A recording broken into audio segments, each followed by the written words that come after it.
and welcome to the X22 Report. My name is Dave, and this is episode 159, and today's date is September 10th, 2013, and the title of this episode is U.S. Government Screw-Up or a Distraction. And as we know, Kerry was out there talking to the press, and he said, if Assad gave up his chemical weapons, we wouldn't do the strike, and Russia took this of what he said as a proposal, and Russia went ahead, contacted Syria, and they were putting together this entire deal that would take the military strike off the table if Assad would give control over to the international community.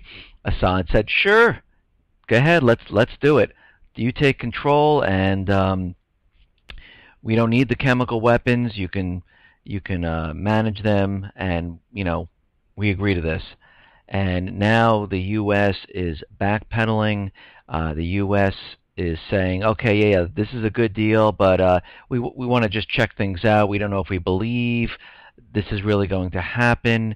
And now they're making other type of requirements to this deal, and we will get into what that is and what I think is actually going on here. But let's get into the economic collapse news. And what is happening in France is they're having a huge housing crisis. And when I say housing crisis, I don't mean that houses are being sold and they just can't keep up with the demand. What is happening out there is the amount of people who are homeless, who are getting thrown out of their homes, is up between 50 to 100%. And people do not have anywhere to live. And what's happening is that there are about 30 to 40,000 households that are affected, and it's continually rising quickly, and it's turning into a very big problem in France. And as we know, they have double-digit unemployment. The youth employment is very high. Their debt is very high. And once the people are thrown, they can't make payments to their rent or their mortgage, they're evicted, and they have no place to live. And this is really starting to become a problem because they have people, sleeping on the streets, sleeping all over the place. And what this goes on to say is that over about 130,000 people sleep rough in the European countryside. And we saw this in the Great Depression when with the tent cities and people doing that, and we're seeing this out in France right now. And this just goes to show you when the president of France, this is a couple of reports ago, when I reported that he said everything is okay, everything looks good, we can tell that things are not looking good, that things are getting actually worse. And we saw the same thing happen during the Great Depression. The only difference now between now and when this happened during the Great Depression, Europe at the same time was going through a huge depression, recession/depression. The difference is that the United States back then still had production. We still manufactured things, and they still covered up the entire collapse with World War II and restarted this system with Bretton Woods. But now the United States has no manufacturing. Now everything is being hidden, and you cannot see what is happening. So the devastating effect of when this collapse comes is going to be shocking to many people, and many people are not going to be able to handle what is happening, because you have to remember, in their normal everyday lives, they think everything is okay. I have my job, I have my car, I'm supporting my family, and income is coming in every day. I don't stock food, I don't stock water, I do not have any gold and silver, my money's in the bank. Everything is good. One day they wake up, everything completely is changed around. They cannot access their money. They cannot get to food. They don't have water. They don't understand why this all of a sudden happened, because yesterday I went to work and I'm getting a paycheck. Today there is no work, and what's happening with the government, what's happening with everyone around us. And this is going to be a huge, huge shock. But let's move on here. Now, in Europe, again, car makers warn of more cuts because of a weak recovery. It's more cuts because the recession slash depression is getting worse. And it's funny how they word some of these things to make you think that things are getting better. It's actually getting worse, and this goes on to say that European car makers need to close more factories and cut more jobs. Executives at the Frankfurt Car Show said on Tuesday, warning that this recovery is not going well and unemployment is very high and bank lending is very weak and people are just not out there purchasing cars. And this is just another sign that things are starting to decline. Now, another indicator, and even so, I mean, the market's way up today. It's, all eyes on the stock market. Gold again, push down. And I said this over and over in my reports. They will not let gold rise. They will continually push it down no matter what until they cannot do it anymore because they do not want people to realize what is happening. But if we look at the COMEX, we see that gold inventories plummet to 36% because what's happening is people are now taking delivery of the gold because they realize that something is coming. Something bad is coming, and they need an insurance policy to protect their wealth. And inventories are down from 11 million ounces to 7 million ounces today. Now, I know I talk a lot about real estate, but I saw today that Restoration Hardware, this is a second quarter loss, and we're seeing many, many retailers show losses. Sales are declining. People do not have disposable income, and they're blaming on other things. But we know what's happening because you don't close all these stores, you don't lay off people, and sales just don't decline because of the weather and because the season just didn't hit right. It's because unemployment, the real number is 23%, approaching 24%. Even though they tell us that unemployment is going down because they do not count the people who fell off and are no longer looking for work. If we use the calculation prior to 1994, we realize that unemployment is high, and people who had full-time jobs are now working part-time jobs, making less money. These people cannot go out and spend again on TV, on an expensive pair of jeans or a jacket, or a new stereo, new surround sound system. And we can also see that they're having a problem because here in America they opened up the subprime borrowers to help pay for the car industry. So subprime borrowers, and I went over this in my previous reports, they open this up, and now those people who have bad credit can now go ahead and purchase cars, and they're making it easier for them to do so. But what's happening in the real estate market is SunTrust. I mean, we see J.P. Morgan laying off people in the mortgage area. We see 1-800 East West Mortgages laid off people. We see Wells Fargo laying off people. Now we see SunTrust to cut 100 jobs in mortgage operations. We see Bank of America to cut 2,100 jobs because of a mortgage slump. And they're saying it's because the interest rates are rising. But if these interest rates are rising and it's knocking out that many more people out of the market, that means there weren't as many as everyone thinks in the market trying to get mortgages.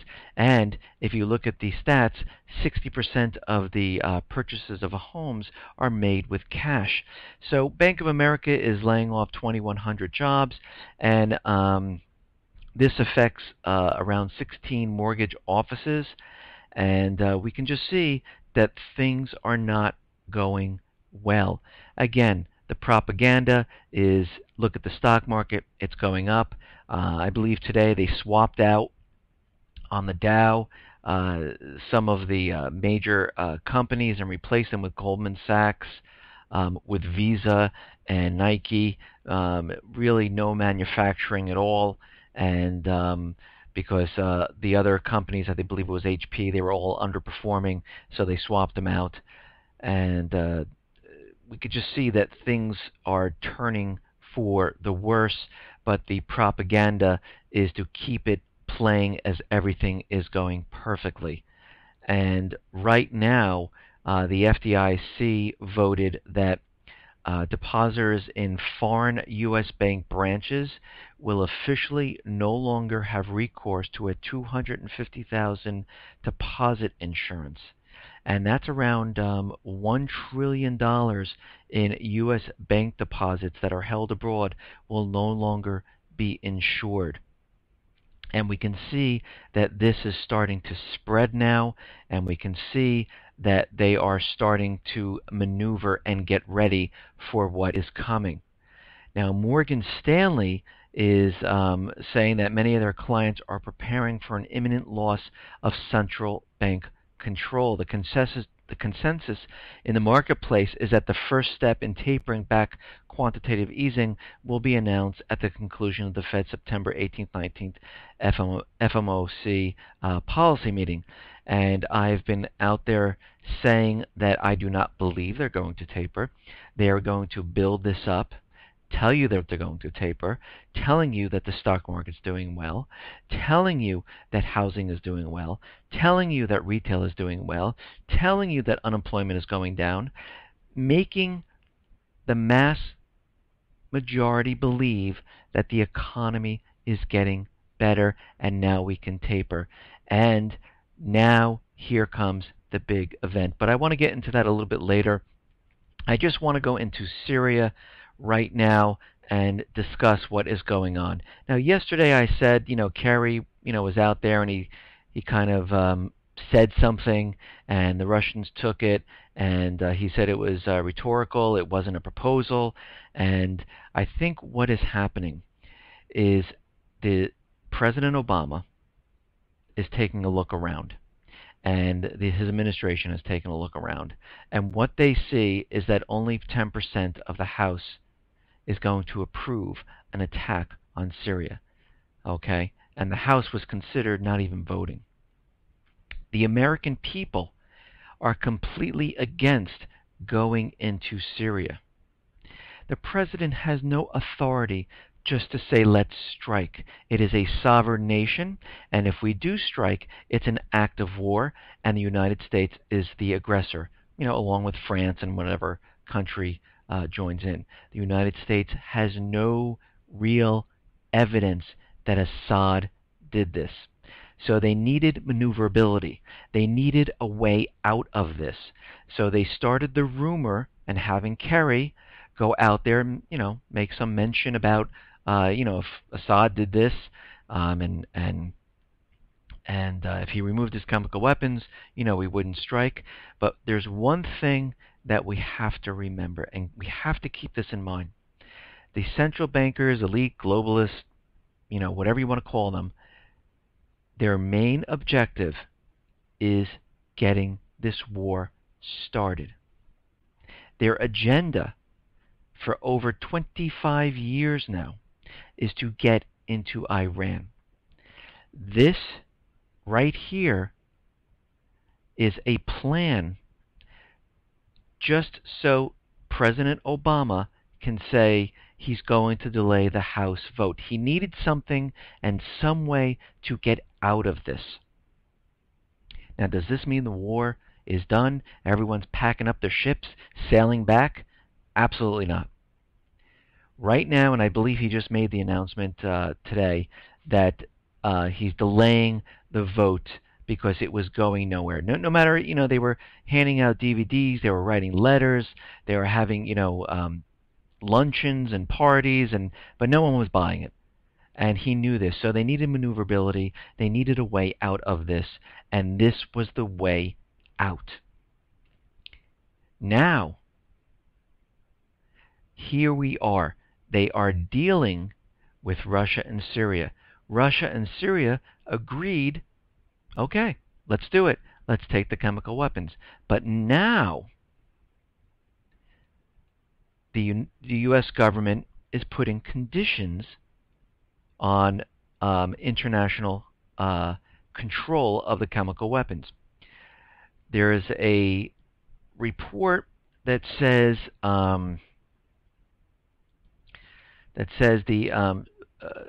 they want Assad to declare that the Syrian government is responsible for the possible use of chemical weapons. Now, remember, and I've said this I don't even know how many times, the elite, globalists, central bankers, the U.S. government officials, they do not want to be blamed for anything. They know the evidence is false. They know they really didn't have any evidence. They knew it wasn't going anywhere, and they can't look like they are wrong. So they want Assad right now to admit that he or his military used chemical weapons, and it could have been a possibility that someone in his regime used it without his permission. And this is why you see that propaganda of maybe a military commander used it and Assad didn't know. They are completely building this up to maneuver the U.S. out of this situation that they're in. Now, Syria, I don't believe is going to go for this, because they were very quick to say, take the chemical weapons. And let me just say, a person who's using chemical weapons just doesn't give up their chemical weapons so quickly. So really, he invited the UN Security Council in. The chemical weapon attack happened that day. The rebels were shown handling the chemical weapons. It would be ridiculous for Assad to use this on his own people the same time he invited the Security Council in and kill his own people, because really, what would that prove at that point? It makes more sense that the rebels did it. But if you notice, the U.S. government never ever mentioned the rebels or even went in that direction, which is so telling. But back to what's happening is the U.S. government needed this maneuverability. The voting is called off. The president is going to make his speech. They're still pushing to strike. They are still pushing the war agenda. Russia right now wants the United States to stop planning a forced strike. Obama administration wants Assad to take responsibility for the possible use of chemical weapons. So they're starting this, tit-for-tat type of thing. In the meantime, we need to look at some type of false flag that definitely could happen at this point, because the Obama administration maneuvered out of this terrible vote in the House and looking really bad among the he already looks bad, but looking like he was completely wrong on this whole Syrian chemical weapon deal. And they still need to get into this war. Nothing has changed. Just what they're doing has changed, but they're still planning to move in and go to war. And this is the point that I was talking about in my previous reports, that if they cannot get this war started with the House voting to go to war, or a false flag attack, which is still possible at this point, very, very possible, high probability. If they cannot get any of this going, we end up with what's called a doomsday false flag, which I believe is going to be a cyber attack. Now, in the next couple of weeks, we can most likely see some type of false flag to get this started. There is already reports, which I mentioned yesterday, of um, rebels moving into Assad occupied areas and shooting chemical weapons into Israel to start this war. We can see something happening here in the U.S. Right now, we have Lindsey Graham out there saying that nuclear weapons could be hitting the Charleston Harbor or even New York Harbor. And he was on there saying that they might not even come on the head of a missile, but strapped to the bottom of a boat. And we can definitely see that they are building up for some type of false flag because, again, they do not want to be blamed for when this collapse happens. Think about it for a second. This collapse is getting closer. This fall, there are many things happening all at once. If the collapse happens without the war started, the people of the U.S. are going to turn to the U.S. government and the central bankers and the Fed, and they are going to be blamed for this. And they will not let this happen. You can just see what they do to maneuver out of getting blamed for something. And we can see that they need to get this started as quickly as possible. That's why Kerry was out there saying, we're only going to give like a week to get this done here, because they know this collapse is moving forward and moving forward very, very quickly. Now, we have to remember that we're on the eve of 9/11, and there is another 9/11 warning out there from the Financial Services Information, the FS-ISAC. They issued a warning along with the FBI, and this goes on to say that U.S. and Israel government agencies and banking institutions should be on alert for a potential 9/11 wave of distributed denial service attacks against financial institutions.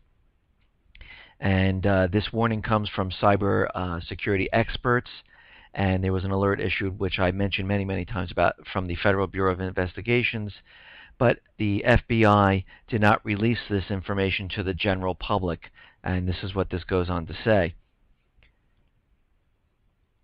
And the FBI is saying that these attacks are expected to occur in 2 phases. Phase 1, the attack will take place over a period of 10 days and target several commercial and government sites with DDoS attacks. Phase 2 is scheduled to take place on September 11th with more widespread attacks threatening web defacement and financial institution breaches. So they are definitely planning something, and we understand that there is tomorrow a Million Muslim March. There's also a biker ride into D.C. to counter the Million Muslim March. We do understand that there are Al-Qaeda lone wolves now, that they're calling them, spread throughout the U.S., working alone, and they can't keep track of them. And we have to be very, very careful, because they're even more dangerous than they were when they were in one tightly knit core. And that was a warning that I read yesterday. We also understand that there is a power drill coming up in November, and we also have Lindsey Graham about this nuclear weapon that was moved from the west to the east coast, and there's no paperwork. And you have to remember, for over 25 years now, they've been reporting that Iran is 3 to 5 years away from creating a nuclear weapon. Well, it's been It's always been 3 to 5 years, and 25 years passed and they still don't have one. But they could use some type of nuclear weapon to finally prove and say it's from Iran, and this would enable them to start the war with Iran and Syria at the same time. We also have to remember that the debt ceiling debate is coming up. The fiscal year ends September 30th to provide the rebels with weapons. And you have to remember, the whole agenda for this war is to get the US dollar into these countries and make them sell the oil using US dollars, and to capture all the natural resources: oil, natural gas, any lithium, copper, any other natural resources that these countries have. They need to get their hands on it.